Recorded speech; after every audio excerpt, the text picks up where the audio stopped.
ಪ್ರೋಟೋಕಾಲ್ನಲ್ಲಿ ಅಧಿಕಾರದ ದುರ್ಬಳಕೆ ಆಗಿದ್ದು ಬಹಳ ಸ್ಪಷ್ಟವಾಗಿ ರನ್ಯಾ ಪ್ರಕರಣದ ಗೊತ್ತಾಯಿತು. ಕೇವಲ ರನ್ಯಾ ಮಾತ್ರ ಅಲ್ಲ, ರನ್ಯಾ ಥರ ಸುಮಾರು ಜನ ಪ್ರೋಟೋಕಾಲನ್ನು ಬೇಕಾಬಿಟ್ಟಿಯಾಗಿ ಯೂಸ್ ಮಾಡ್ಕೊಂಡಿದ್ದಾರೆ ಅನ್ನೋದು ಗೊತ್ತಾಗ್ತಾ ಇದೆ. ಹೀಗಾಗಿ ಇನ್ಮುಂದೆ ಯಾವುದೇ ಕಾರಣಕ್ಕೂ ಹೆಂಡತಿ, ಮಕ್ಕಳು, ಮೊಮ್ಮಕ್ಕಳಿಗೆ, ಮುತ್ತಾತನಿಗೆ ಯಾರಿಗೂ ಕೂಡ ಈ ಪ್ರೋಟೋಕಾಲ್ ವ್ಯವಸ್ಥೆ ಕೊಡಬಾರ್ದು ಅಂತ ಶಿಫಾರಸನ್ನೆಲ್ಲ ಮಾಡಲಾಗಿದೆಯಂತೆ.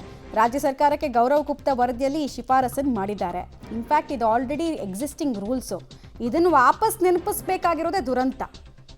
IAS, IPS, IFS ಪ್ರೋಟೋಕಾಲ್ಗೆ ಹೊಸ ರೂಲ್ಸು. ಪ್ರೋಟೋಕಾಲ್ ದುರ್ಬಳಕೆ ಬಗ್ಗೆ ಗೌರವ್ ಗುಪ್ತಾ ಅವರು ಆತಂಕವನ್ನು ವ್ಯಕ್ತಪಡಿಸಿದ್ದಾರೆ. ಈಗಾಗಲೇ ಮುಖ್ಯ ಕಾರ್ಯದರ್ಶಿ ಕೈಯನ್ನ ವರದಿ ಸೇರಿದೆ. ವರದಿ ಸಲ್ಲಿಕೆ ಆಗಿರೋದನ್ನು ಗೃಹ ಸಚಿವ ಪರಮೇಶ್ವರ್ ಅವರು ಒಪ್ಕೊಂಡಿದ್ದಾರೆ. ಅವ್ರದೇ ಇಲಾಖೆಯಲ್ಲಿ ಇಷ್ಟೆಲ್ಲ ಅನಾಚಾರ ಆಗಿರೋದು. ಒಪ್ಕೊಂಡೇನು ಪ್ರಯೋಜನ ಇನ್ನ?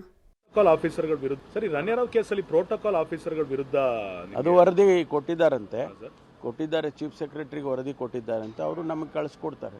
ಸರಿ ರನ್ಯಾರಾವ್ ಕೇಸಲ್ಲಿ ಪ್ರೋಟೋಕಾಲ್ ಆಫೀಸರ್ಗಳ ವಿರುದ್ಧ ಅದು ವರದಿ ಕೊಟ್ಟಿದ್ದಾರಂತೆ, ಕೊಟ್ಟಿದ್ದಾರೆ. ಚೀಫ್ ಸೆಕ್ರೆಟರಿಗೆ ವರದಿ ಕೊಟ್ಟಿದ್ದಾರಂತೆ, ಅವರು ನಮಗೆ ಕಳಿಸ್ಕೊಡ್ತಾರೆ.